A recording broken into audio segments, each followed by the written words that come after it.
Beatriz Duvillar, ahí para que vean que es verdad, que soy la hija de mi papá. Ahí está la foto de mi padre. ¿Qué es tu padre? Él. Ahí tiene Duvillar. Duvillar. ¿De dónde es ese apellido? Mi papá nació en Viena en el año 1910 ¿Ya? y a los 17 años se vino a América ¿Por qué? como cadete de una empresa donde él estaba trabajando porque tuvo que dejar Viena por la Primera Guerra. Se fueron a la frontera con Checoslovaquia con su mamá, él tenía 4 años. Y bueno, de ahí estuvo hasta los 16 trabajando en un lugar, desde los 10 a los 16 en una empresa, que justamente pulían el vidrio, hacían botones, todo este tema de la bijou de Checoslovaquia, en Gablons. ¿La bijou qué es? La billutería es todo lo que hacia el adorno femenino, aros, prendedores, ahí hay una cantidad de prendedores.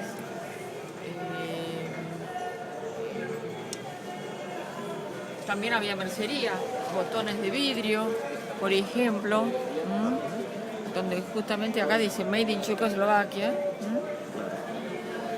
Botones de madera también de Checoslovaquia.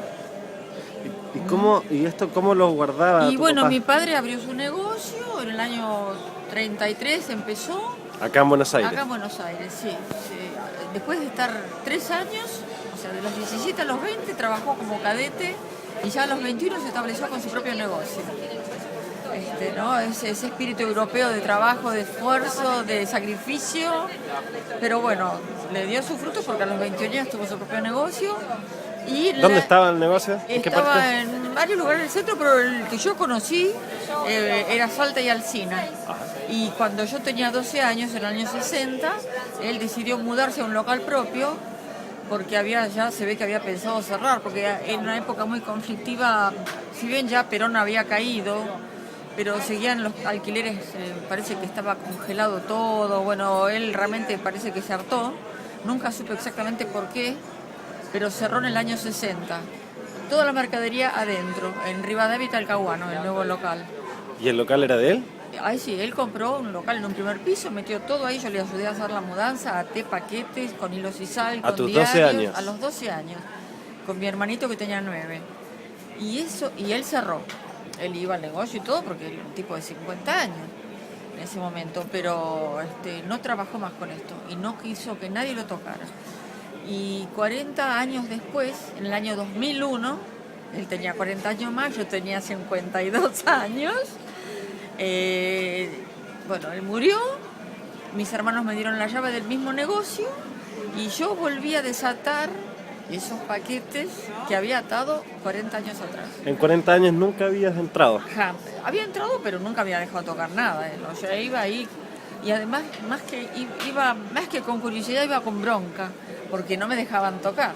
Lógico. Entonces yo todo eso muchas veces lo maldije, porque había sido también bastante motivo de conflicto familiar, porque mi mamá decía, véndanlo, vendelo, papi, esto está de moda, hacía falta plata, pero no quiso tocar nada. ¿Qué fue lo que le pasó a tu papá, crees tú? No sé, pero vos fíjate que él cerró a los 50 años y vivió hasta los 91. Hace mucho tiempo. 40. Otros 40 años más. Lucho. Otros 40 años más. Y entonces No te preocupes, yo ¿no? creo Sí. que hubo un problema de política, de hartazgo, de luchar con el gobierno peronista que había sido bastante desgastante. En fin, no sé, pero nunca lo supe, no. Y tú lo encontraste, perdona, 41 años después, en el fondo, Claro, mis 2001. hermanos, sí, mi papá murió el día del cacerolazo, justamente. El día del cacerolazo, Sí, que el es cuando 21 sacan de de la rúa. Sí, con 91 años y 6 meses. Ahí fue 3 meses antes de morir esa foto. Tenía 91 años, sí. ¿Dónde estaba ahí? En La Falda, en Córdoba. Córdoba. Y bueno, y esta es la historia que cuando me murió mis hermanos me dieron la llave y me dijeron, haz lo que quieras con esa basura. Basura, le dijeron a todas estas Y maravillas. dije, bueno, maravilla, esta basura me tiene que salvar. ¿Y cómo andaba? ¿Has salvado la basura? Y ya lo creo, vende, imagínate que hace 10 años. 10 años llevas vendiendo esto. Saco, nada más que saco de las cajas originales. Estas son las cajas. Y esas son las cajas. Estas son las cajas. Y así están en la Con tienda todo hasta el hoy borde día. de madera forrada. Esto es todo una varilla de madera. Sí. Y bueno, hay cajas, hay paquetes que todavía tengo sin desembalar, cerrados con su envoltorio original de papel madera, con el hilo atado como hace 70 años.